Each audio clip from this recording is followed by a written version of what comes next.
Hello, everyone. It's me, Gary from Panto Archive, back once again with another cup of chat. And we've got another exciting guest. So, mystery guest, introduce yourself.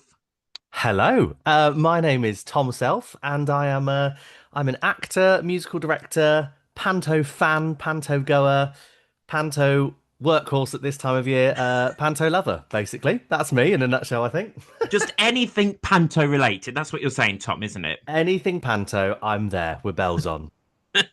Well, thank you so much for coming and joining us today. How are you?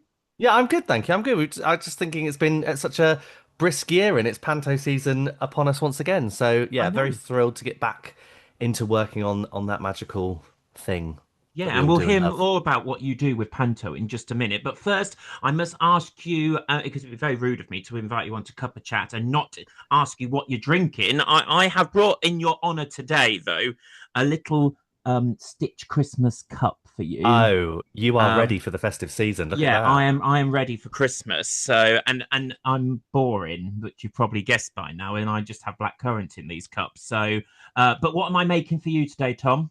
I'm about to go one step further. I've got a very boring tap water next to me. That's which is terrible. And do you know what? I love a cup of tea and I love a custard cream. And I'm sort of regretting the fact that I've not used our wonderful chat as an excuse to have a whole pack of custard creams and a cuppa now. Yeah, But I'll yeah. stick with my water. It's fine. Yeah, no, no, we're doing good, aren't we? We're Yeah, doing our absolutely. moment before we get into crazy exercise panto season. Well, Oh as I yeah. say, welcome to Cup of Chat. Now, for anyone who doesn't know who you are, which why you're stupid then, tell us a little bit more about that long list that you've just given us of all things that you're linked in with panto. So you're an actor. Tell us more. Okay, so I mean I first saw Panto as a kid, and then it was part of my love for theatre growing up, really, my introduction to the big bad world of theatre. And I guess from that went to see musicals and different things, and the child wanting to be on the stage was born within me.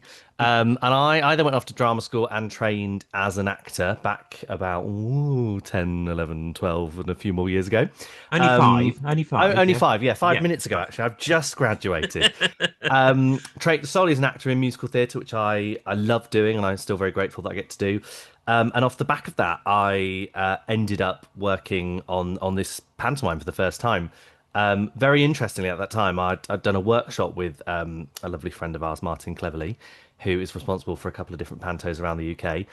And at the end of this workshop, he said, "Oh, I'm currently producing this panto." He said, "I've got a couple of jobs. I need a pirate and I need an MD. What do you want to do?" And I thought, well, I've just done 3 years of training to be a professional pirate, so I thought, no, let's go curveball. Let's be the MD. And I fell into this wonderful world of MDing pantos, which I've done. I'd say on and off, but actually just on for the last 10 years. Alongside that, I'm an actor. I still do lots of acting. A composer. I've started writing a couple of pantos over the last few years, which has been great. So, yeah, the panto love for me is forever growing within me, really. And yeah, yet to be in a panto, though, I realised I've not actually ever taken to the stage. You know what? That was one of my questions because I obviously try and do a little bit of stalking on everyone that comes on Very good, here, very good. and I couldn't find anything of you in a panto. So that makes sense then because you're yet to make your panto debut. I am. I mean, yeah, I've never done a full panto contract as an actor. I've done two jobs. One where I did a little brief stint. It was like a Christmas kind of COVID celebration as a dame. So I had a little taste of it then.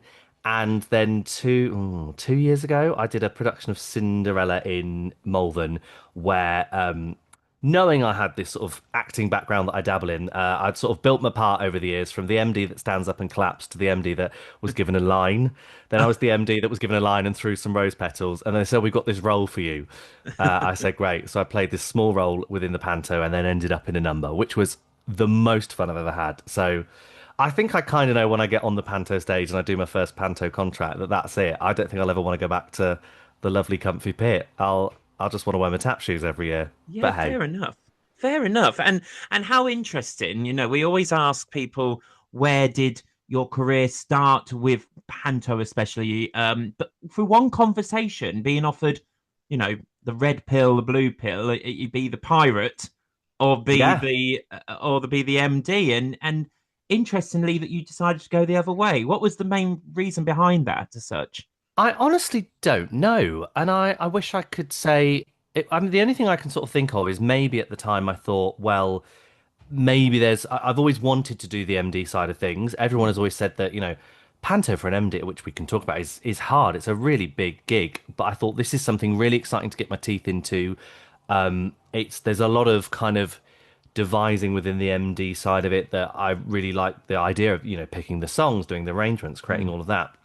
But I thought that'd be fun. And I guess I kind of just thought there was not that there's no longevity in pirating, but I thought, okay, this is something that could be a couple of years' work if I go in and enjoy it and do a good job. And I'm very lucky to say that I actually don't know how long I've worked with the Parkwood family, but I think this might be almost 10 years of doing pantos since the pirate conversation. So yeah, I think there must have been something in me that went, okay, this is a great opportunity to learn and get your teeth into Panto and maybe bring you a little bit more work down the line. So maybe it was that. Maybe I just didn't see myself as a pirate. I don't know. Maybe not, maybe not. But you know what I heard just then? 10 years. That means that we've got to have a party this year, then, Tom. Oh yeah, let's do it. Okay, deal. I think it's 10 years. I'm not sure. I wish I should have worked it out. How many Pantos and how Oh, we'll many just say it's years? 10. We'll We'll just go say with it's 10. 10. It's a Yeah, nice anniversary to regardless. celebrate. Come Sold. to Wellingborough this year and have a party with us. Absolutely. So, for we speak to a lot of people who play comics, dames, princesses, your principal boys, whatever, but we've never had a creative from this music side before. Oh So, wow. yeah, I know, and it's very hard to get hold of some of these people. So, we're Yeah. grateful for you to join us. So, tell us a little bit more for anyone who has no idea. Who maybe hasn't performed in a panto but enjoys panto, or maybe even actors that don't realize what's going on that side. When does the process start for you for Christmas? Because I mean, it's only a couple of months away now, but when did it start for you? Yeah, that's a great question. And I guess across the boards it will be slightly different. For Mm, me, I mean, I think it's probably the first conversations are probably February, March, if not a bit before. I kind of sometimes I'm very lucky that we know what the panto is next Christmas, so there's already an idea, and once you've got one up, you sort of go, okay, well, let's just think about that. But yeah, it's kind of an all year round thing. I guess most of the work happens, I'd say, in the summer or towards the end of the summer. And again, different pantos do things in different ways. There's one that I'm fortunate to work on this year that we actually started really early, and I had some meetings about it in kind of like April, May, and I'm just about to sign off on the score for them, which is, mm. we've literally just turned into that end of the year today. So yeah, it can change, but definitely by the summer, I think those conversations are happening, and it's such a tricky thing. People, you have to secure a cast for Panto, and again, lots of people like to try and get in early and get people back or get people before they've been snapped up by other jobs. So yeah, the ball is rolling quite early on in the year, I would say. Yeah, Definitely before the audience arrive. but definitely before the audio, Yeah. definitely before the rehearsal starts on the Yes. Monday. Absolutely. Yeah. Because I think sometimes people think, and this is probably your worst nightmare of hearing this, or it's a compliment, one or the other. Okay. People think, oh, there's the script, and the MD's gone onto YouTube and found some backing tracks and gone, that will do this year. It's not like Yeah. that at all, is it? No, there's so many discussions that go into it. And you're always trying to plan ahead because you never know what might be really popular in the charts in November, but you sort of have Mm, to maybe make a decision about it in July. So you're sort of second guessing what that's going to be. Then you've got a cast which play into that. You might have Panto's got a wonderful spectrum of talent and people that come into it from a celebrity point of view that might not be a strong singer. You might have mm, some vocalists. There's a lot of the queens from Six that are ending up doing panto now, which must be yeah. like an MD's dream because they can sing Mm. anything and everything in any key. So that all plays a part in what you decide to do and when you decide to do it. So yeah, it's very much a big ongoing conversation of trying to cater for all. That's been a real big I guess learning curve for me over the years is I like what I like. I'm a musical theatre kind of old school pop kind of guy, and I have to go, no, there has to be something in this panto for Nana Sue. There has to be something for the 8-year-olds. There has to be something for your dad, something for your mum, something for your best friend, something for you. So it's trying to keep that pool of music as varied and wide as possible. But it's a great challenge, and it means I, get to learn the odd Taylor Swift song and go, oh, when it comes on in the club, I go, oh, I know that. And they You say know, Taylor Swift, and I say, no, Dick Whittington. oh, My I point of love that. reference. I Yeah. love that. And it must be, as you say, it's a fine balance because you're trying to find that crystal ball, maybe now we're thinking, oh, Wicked's going to be big again this year, but you never Exactly. know. It Yeah. could be a No. flop again. Yep. But at the same time, you want to do something from the 60s, as you say. It's such a difficult task. And I suppose it depends as well on what the story is and what the Yep. panto is as well. 100%. And certain things, there's a lovely script that I'm working on this year that has a sort of Elvis type character. So it's, there's not much to think about there. We're doing a Mm. little Elvis medley, and I can't wait. Oh, you might even be doing a little Elvis medley. I don't know. Oh, Oh. oh, you might be involved in that. Spoiler for anybody listening.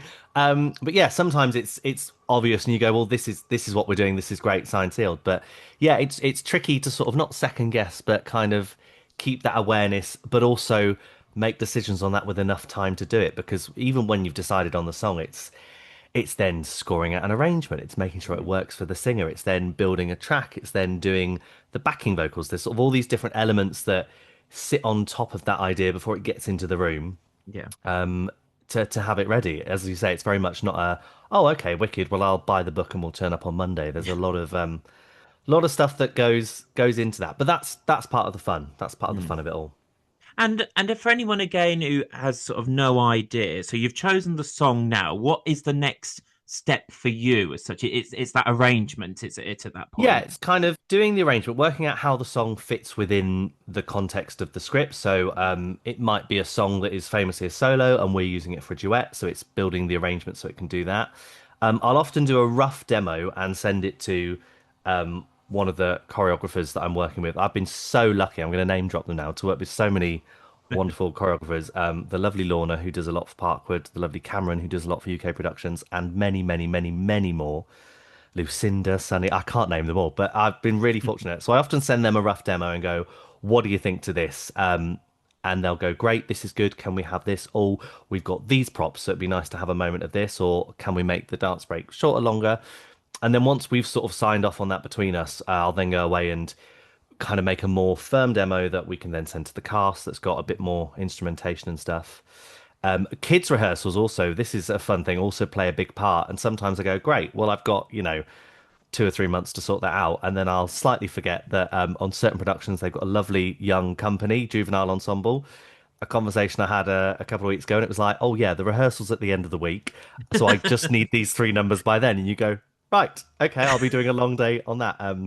So that's often a bit of the time frame for the MD to work towards and to have to maneuver around, let's say. But yeah. It's so interesting, again, and this comes back to the script that's worked on so far in advance and the creative team in general. Mhm. We just turn up and go, oh, we're ready and we've got 5 days to make it or whatever, and we panic. But actually, there's so much work gone on behind the scenes, including those fabulous backing tracks. For anyone who doesn't know why we're talking kind of in code, that you do well in Rapanto's MD in and arrangements and so on. And you sent last year some fabulous vocal guides as such and backing tracks to help us learn it. And my daughter, who's 2, is convinced that you are me on this CD. Ah, I love that. Thank you. That's very kind. Like, she, I don't know if that's a compliment or not, Tom. I'll be well, completely honest, but we'll take it. We'll absolutely take it and run with it. I have it on in the Thank you. car to practice. And even now, we're still having to have Mrs. Smee and it's Daddy on the radio. And I'm like, I don't have the heart to tell her that it's It's not not me. you. Wow. Oh, well, please tell her thanks. And just, when she says you sound great, send me a tenner. Done. Um, Thank you. No, and all MDs work in different ways. I'm very fortunate that because I come from a acting musical theatre background, I'm very happy to sit down in front of a mic and sing along. And I kind of, one of the things I found that I really enjoy, and hopefully people enjoy when they work with me, is that I kind of come at it always from an acting and a being on stage point of view. And I think if I was in this person's position that's turning up on day one, that's got to Mm, learn 8 songs as Peter Pan and get them up and running, I go, what would be the most helpful thing to them? Yes, some dots potentially, but actually something to listen to on the commute, on the yeah. car journey that they can start to familiarize themselves with, so they know when they get in the room what the sort of roadmap of the song is, and then all you've got to do is hopefully finesse it with the MD. It's sort of also been really handy. So I've kind of worked with Parkwood over the last couple of years in a more musical supervisor role, and because of many different other projects that I am fortunate to work on, I'm not actually ever in the room. Mm. So I also go, what's the best way of me transferring all of this information in my head of these arrangements and stuff to not only the cast but the musical director that I work with so that they can teach them. And I go, if I just map it all out with a few silly impressions and the odd okay note, then hopefully everyone goes, oh, that's what he means. Hmm. That's what he's going for there. So yeah, they're always a thrill to put together, and I always forget that they are going to get played by people. And then I'll walk into a room. I popped into the Hazlitt in Maidstone a couple of years ago. For I can't remember why I was there. Some reason, and I just heard myself in the other room, and I thought, oh no, that's that music. And then I sort of peeked my head around the door, and there's about 100 children, all having to listen to me. And I was like, oh no, oh I forget that people actually play these out loud when I'm just being silly. It literally silly in my bedroom, giving my finest Wicked Witch in the price range, and I go, oh Yeah. no, everyone's actually listening to that. But hey, it's part of the fun, isn't it? It is part of the fun, and it is so important. I've worked on many different things before where you've just had the backing tracks, and I think actually, as you say, having that vocal sort of guide and track with it actually feels really strange when you're not there. When we get to that stage of we've got to grow up now. Tom's gone. Where's he gone? Oh no! I'm always there hiding, usually on There a you are. BV upstage. But thank you, that's very kind. And I love what I do when I work on these various pantos. So it's a lot of fun to put together, really. And Yeah, yeah, perfect. Perfect. Now let's go away from Panto just for a second because you do a go lot for it. more than that. What have you been up to the rest of this year as well? So most of my year this year, anything but Panto. I've been touring in Tina Turner, the Tina Turner musical, which is on its first ever UK and Ireland tour all around the UK. And that has been my year. It has been one of the most fun things I've ever done, and it's such a departure from a lot of the work I've done over the last couple of years. I'm very fortunate because I play piano that a lot of the work I've done has been not only on the musical director side, but on the actor musician side, which is Mm. a whole different kind of entity of show. Tina's been lovely because it's really allowed me to literally put my dancing shoes on, and do many wonderful things that I haven't done as much over the last couple of years. I'm an offstage swing in the production, so for anybody that doesn't know what that is, because we don't have a lot of those necessarily in Panto, that's a member of the cast that is purely offstage, and I'm there to cover different roles within the company. So I cover lots of the ensemble roles. I also cover lots of the principal roles. I cover four kind of the principal roles in the company. So on any day, I rock up to work and I might be on for an Australian record producer. I might be on for Tina's German husband, or I might be dancing in the back row in a lovely collection of wigs. I think that's been one of my favorite parts of the job is dressing up in endless amounts of lovely wigs.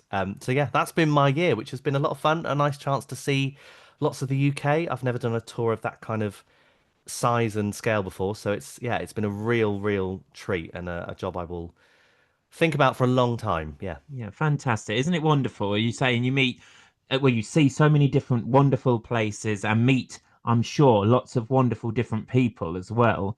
Um, Oh, absolutely. And it's been so fascinating. So the show's been in London for 7 years, and always been had a great response in London. But we always knew taking it on tour for the first time, it was going to get such a good response, hopefully, around the country, but kind of a different response depending on where we were. And that's been so eye-opening, particularly when I've not been on actually, to listen over the show relay and hear how different audiences around the UK respond. mm, And some have been quieter throughout and then up on their feet at the end. Some people really go for it. We've had crowds where they're really, maybe even too vocal. Is there such a thing? I don't know. All the way through. So that's been really lovely to take this story out for the first time and show it to people that want to see it and that it means so much to. She was not necessarily someone I knew much about before I took on the job, but learning about Tina and her life and everything she's faced. She was a remarkable woman and artist, and there's so much of that so many people resonate with around the country. So that's been a joy to kind of see them resonate with it on their feet. yeah, fantastic. And it gets a different audience into the theatres. We're not, Yeah, we're obviously all Panto lovers here on Panto Archive, but we do know that some people can't stand it. And a musical, yeah, though, can get people into the theatre. As long as they're in the theatre, that's the main thing. 100%. I think we have a lot of people, particularly on Tina, that come to it possibly expecting a more kind of tribute style show. And she had a really really hard life, so it's quite a it's almost like a play in many respects, and particularly in the first act, she goes through a lot that I don't think is necessarily what some of the audience are expecting. But Mm, I think they get so much from their afternoon, so much more from their afternoon they would get if it was kind of more in the tribute vein, because they learn about her story and everything she's been through. And I think when you get to the end and you get to the sort of fun kind of mega mix and everything that goes with it, they're really moved, and they're really, it kind of makes the reward of that even more great really at the mm. end. And I think for them as well, they go, wow, what an incredible journey we've been on, and now let's celebrate as we know only how to celebrate Tina Turner with some greatest hits. So yeah, Yeah. absolutely, it definitely brings in a different crowd for Oh, sure. fantastic, fantastic. Let's go back to Panto again now, Go talking on. about highs and lows of audiences joining in and not joining in. Oh yeah. Do you ever have a feeling when you're thinking of these crazy ideas and going, oh, yeah, we want this song, this song? Do you ever think about this has got to be performed at 10 o'clock in the morning? Has that ever come across? I sent a voice note about an hour before our chat to someone that I'm working with this year, a lovely mate of mine actually, and that this literally the voice note was, "This is the song. I've started the arrangement. Can you? It's in the original key. I think you can do this. Can you do this at 10 o'clock on the 24th of December? And how's that gonna sit in your voice? Do you want it down?" That literally was the voice note. So yeah, you've hit the nail on the head. Yeah, it's always a consideration, and it's such a beast pantomime, and it goes up so quickly. The run is often very quick, but it's so, as you and lots of people know, it's so grueling in sort of Mm, 10, 12, maybe 14 shows a week that, yeah, I'm always very conscious, or I try to be really conscious when I'm building the show, that this has to be sustainable. And also, people are human. People do get mm, sick, so you have to think about the options of, whether we can swap stuff around if we need to, how quickly an understudy can maybe learn stuff, because lots of these pantos now, particularly since COVID, I think there's a real great awareness and push to have understudies in panto ready to go. mm. But still, there's limited time to do that. And the last couple of years, we've always had an understudy rehearsal on the shows I've been on, in between shows on a two-show day. Yeah. So, you want to get through that as quickly as possible. So it's always a consideration of mine to say, okay, this might be a lovely idea, but we've got to make sure it's easily changeable if we need to, and that people can pick this up easy if they're sort of jumping into something they don't do every day. So yeah, definitely that. Yeah, perfect. It's such a weird thing because we were talking to someone earlier in the filming that says that no other job would you in theatre necessarily be belting out a ballad at 10:30 in the morning. You know Oh what I no, mean? not It's at all. just, but in panto, it's expected. Oh, absolutely. On with the show. Yeah, yeah, Yeah, for sure. And I can't really comment because I've never done it, but maybe there's certain performers that enjoy that. Maybe there are certain performers that wish that wasn't the case. But it's always a conversation, pardon me, with them as to, I'll never, I'd like to think I'd never make someone do something at 10 a.m. that they don't want to do. See, I'm always happy no. to have that conversation. Maybe not at 9 a.m. before the 10 a.m. show. I'd rather have that conversation over a voice note or on day one of rehearsals. But yeah, it's got Yeah. to be fun and sustainable and not too killer, because yeah, there's some big songs that make their way into Mhm. Panto. Lots of Defying Gravities last year, and I thought, oh, good luck. Yeah, yeah, I completely understand, and continuing that a little bit, and obviously we'd never name anyone here on Yeah. Panto Archive, but have you ever had to change a song mid-run because they've just gone, this is too much now? Have you had to? I mean, that's very unlikely, but it could have Yeah, happened. I don't think so. I've worked with a couple of performers that I think with everything, we find things throughout the run, and you Mm, go, oh, actually, I slightly struggling with this, so we can make a little change here. Or they just make different vocal choices, particularly when you're singing things two shows a day. I think the lovely thing about Panto, without it going too far, is that you can play around with it a bit, and you've got mm. the structure of the song, and sometimes people will throw in a different ending or a little different riff, and as long as it fits and as long as everybody's enjoying themselves, I'm very happy with that. So I've had a bit of that, but I don't think, I'm trying to wrap my brains now, I don't think I've ever had to change anything mid-run. Don't think so. No, in fact, I'd probably say the opposite, and we've probably on a couple of occasions expanded things Oh, mid-run where we've gone, really? oh yeah, great, let's add a bit of this person into this, or let's funk this up a bit because also I should say one of the tricky things about the MD job that I found, and again, this is very different depending on which company you work for and what their setup is. You know, you've got everything from the in-house pantos to the kind of big, more corporate pantos. There are some pantos that I work on where I'm involved actively in the casting process from day one.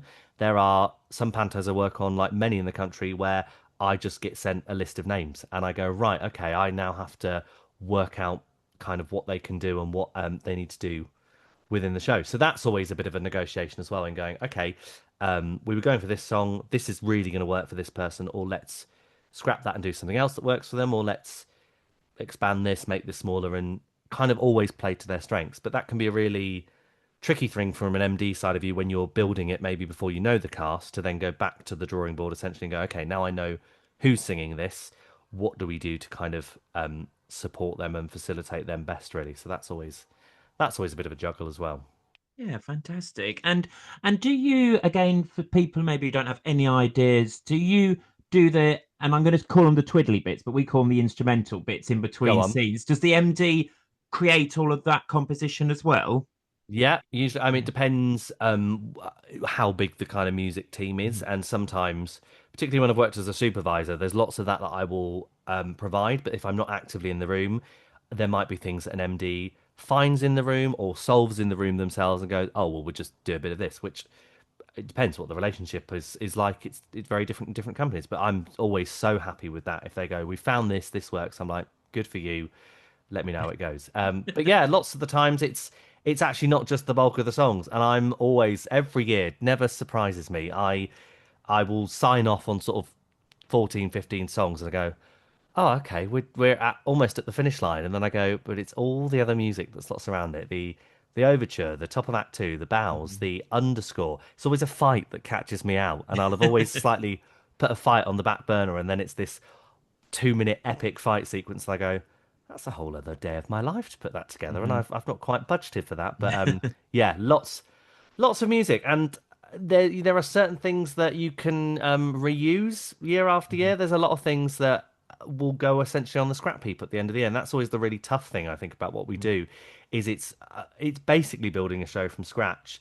And you know, if you're building any other show from scratch, you hope that there's a future life to that show. You might be building a show for the West End, and it might run for years and years and years. But with Panto, more often than not, you build it, it runs for 4 weeks, and then that's it. And a lot of that work kind of goes into the archives, into the box, and you might occasionally take something out of that, or it might never be seen again, and that medley might cease to exist. So, yeah, that's always the really tough thing for me is all these many, many, many hours of work, and then you go right on to the next, and you're like, Mm. oh, okay. Yeah, it's But hey, gone. that is it. Yeah, It's simple things, I suppose, as well. Like we've done the 12 Days of Christmas in Wellingborough for the yeah. last 2 years, which is great fun. And it wasn't until last year that we'd put a gap in the previous year, or you'd put a gap in for Oh, the drop of the curtain. We were going to have a yeah, big crash of the curtain. And then we discussed it wasn't going to happen this yeah, year. And then we were like, it wasn't until we got near the run, because it was one of those things that you don't really rehearse too much because you don't want it to yeah. feel stale.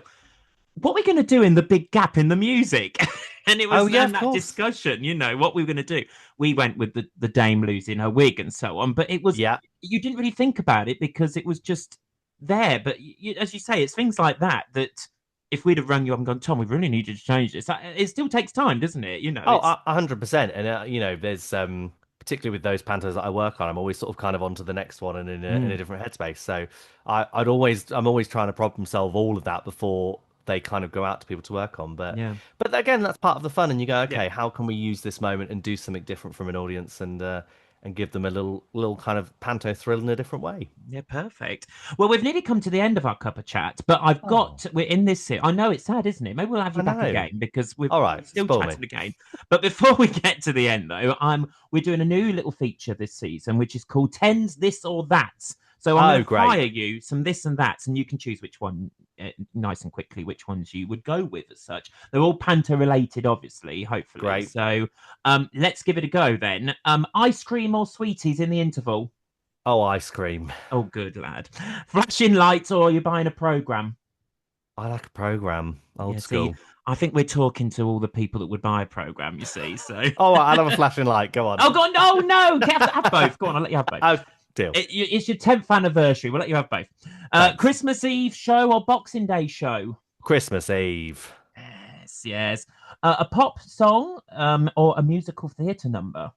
I have to go with my roots and go musical theatre number. Yeah. Well done, well done. Tea or coffee? Cup of tea. Cup of tea. Well done. Here's a cheeky one. No, it's hang on, let me go back again. Performing or writing?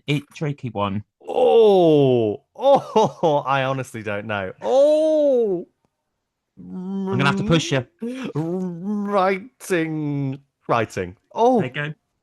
Here's a cheeky one. Beauty and the Beast or Dick Whittington? oh, Dick Whittington. Oh, but only because, yeah, sentimental memories. Fair enough. Not I'm that I'm so in Beauty and sorry. the Beast this year, I'm Tom, so but sorry. that's very I'm so rude. sorry. I mean Beauty and the Beast all the way. Yeah. Yeah, thank you. Act one or act two? Um, Act two, Cool. Comic song or villain song?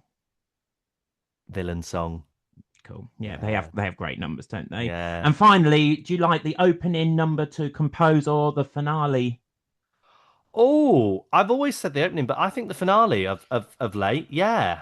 Nice little fun bit at the end of the show. Why not? Yeah, there we go. Fantastic. Well, there you go. You did your 10, and we let you have an extra one for the 10th Thank you. anniversary year. I've So there we go. learned a lot about myself there. Wow, I didn't, And things gosh. you never knew and probably will never think about again. Well, there we go. Tom, before we finish, though, I like to ask this question to everyone, and you can have a little bit of a twist on this one. We like to find out normally who you'd like to perform in a pantomime with. Okay, and I'm Oh, still going to ask okay. you that. That's Yeah. still up for grabs. And what show you'd like to perform in Panto wise. But Okay. I'll also let you have a little. Who would you like to compose if you had the choice for anyone? It could be someone alive or dead. Who would you want to perform and compose for in Panto? Gosh. Okay. I mean, I'm gonna go with, and I feel like she hadn't done Panto for many years, but she did treat us last year, a couple of years ago. Jane McDonald.